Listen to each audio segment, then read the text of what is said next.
Uptown Swing, level 1. Maddie, Peter. 8 count. Swing it out time. Did a whole bunch of swing outs. One thing we did that we talked about Frankie. Google Frankie if you haven't. You'll really enjoy what you see. Like interviews, information, whatever. We did promenades with pecs.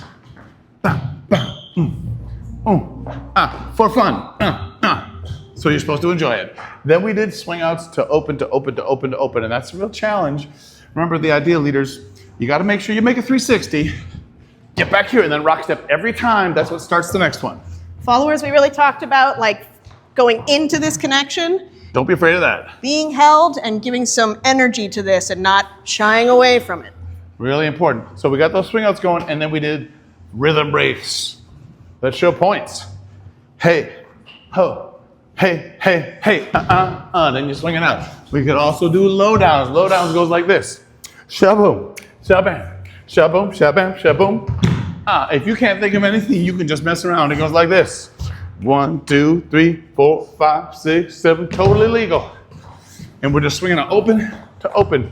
Practice with a partner or practice the footwork by yourself. We'll see you next week.